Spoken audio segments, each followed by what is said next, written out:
નમસ્કાર, હું રાજ. આપ જરા છો સ્પાર્ક ટુડે ન્યૂઝ. અષાઢી બીજના પાવન અવસરે નીકળનારી ભગવાન જગન્નાથજીની રથયાત્રાને લઈને નવસારીમાં ભક્તિમય માહોલ જામ્યો છે. અગ્રવાલ કોલેજ નજીક આવેલા ઇસ્કોન મંદિર ખાતે રથયાત્રાની તૈયારીઓ જોરશોરથી ચાલી રહી છે. એક તરફ ભગવાન જગન્નાથજીના રથને આકર્ષક રંગરોગાન કરી શણગારવામાં આવી રહ્યો છે, તો બીજી તરફ 56 ભોગના પ્રસાદની તૈયારીઓ પણ પૂરજોશમાં ચાલી રહી છે. ઇસ્કોન મંદિર ખાતે 30થી વધુ મહિલાઓ હરે કૃષ્ણના સંકીર્તન અને ભજન સાથે વિવિધ પ્રસાદી વાનગીઓ તૈયાર કરવામાં વ્યસ્ત જોવા મળી રહી છે. ભગવાન જગન્નાથને અર્પણ થનારા 56 ભોગમાં શુદ્ધ ઘીમાં તૈયાર કરાયેલી વિવિધ મીઠાઈઓ અને વાનગીઓનો સમાવેશ કરવામાં આવશે. સમગ્ર મંદિર પરિસર ભક્તિ અને ઉત્સાહના રંગે રંગાઈ ગયું છે.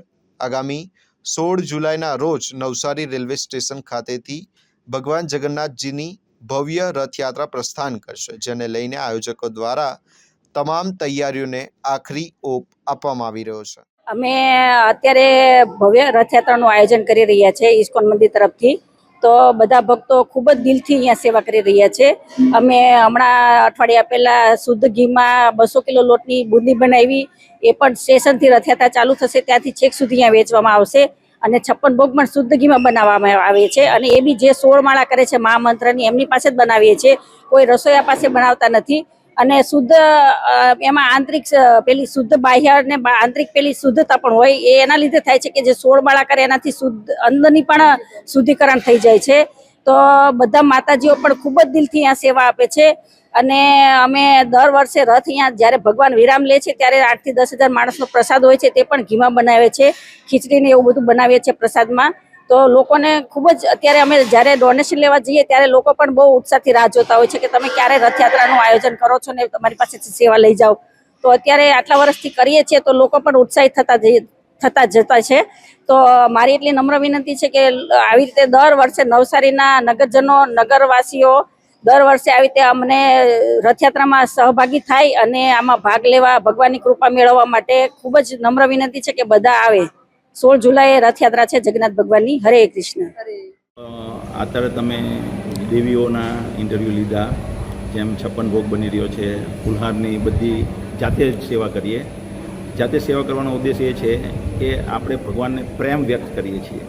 ભગવાનને પ્રેમ આપણે એટલા માટે વ્યક્ત કરીએ છીએ કારણ કે શાસ્ત્ર કહે છે જન્મ આદિ યસ્ય અતઃ, બધી વસ્તુ ભગવાનમાંથી ઉદ્ભવે છે, બધું ભગવાનના સર્જન છે. એટલે જે કંઈ આપણને પ્રાપ્ત થાય છે એ ભગવાન દ્વારા પ્રાપ્ત થાય છે. અને એટલા માટે ભગવાનને જો આપણે પ્રસન્ન કરીએ તો કોઈ પણ વસ્તુનો અભાવ નહીં રહે આપણા જીવનમાં. બધા સમૃદ્ધ રહેશે.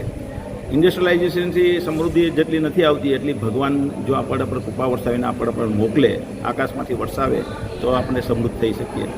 એટલા માટે દરેક મનુષ્ય જીવનનો ઉદ્દેશ છે ભગવાનને પ્રસન્ન કરવા. પણ કળિયુગના આપણે પતિત જીવો જે ભગવાન તરફ ભાવના નથી ધરાવતા, એટલા માટે એવા લોકોને, જે મંદિરે નથી આવતા એવા લોકોને કૃપા વરસાવવા ભગવાન બહાર આવે છે જગન્નાથ રૂપે. અને ભગવાનની આંખો મોટી મોટી છે, એટલે દરેક ખૂણે ભગવાનની નજર જાય છે. જો કોઈ વ્યક્તિ જરાકમથી પણ ભગવાન માટે ભાવના ધરાવે અથવા કંઈક ભગવાન માટે કરવાની કોઈ રોડ સાફ કરી દે, કોઈ થાય કે ભગવાનનો મહિમા ફેલાવવો જોઈએ, એવી ભાવનાથી કંઈક કરે છે તો એ ભગવાન કદી ભૂલતા નથી અને અનેક માત્રામાં રિટર્ન આપે છે. ભગવાન કોઈ ભૂખ્યા નથી, હે ને. ભગવાન જો કે ન મેં પાર્થસ્થી ત્રિષુ લોકેષુ કર્તવ્યમ, ભગવાનના આ જગતમાં કશું કરવા જેવું નથી.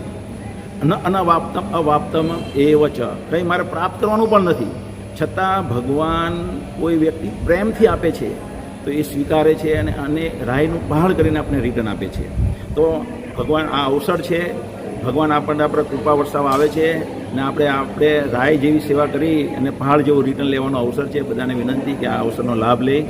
રથયાત્રાની પછાડી 10,000 માણસ માટે ખીચડી વિતરણ થશે. 1,000 કિલો ફ્રૂટ પ્રસાદ છે, 1,000 કિલો બુંદી છે અને એ પણ વિતરણ થશે રથ ઉપરથી. અને ખીચડી પછાડી રથની પાછળ વિતરણ થશે. અને અહીંયા સાંજે 10,000 માણસનું રસરવડું છે. સાંજના બધા ભક્તો માટે જે પણ લોકો આવે ને તો એનો લાભ લેવા વિનંતી છે.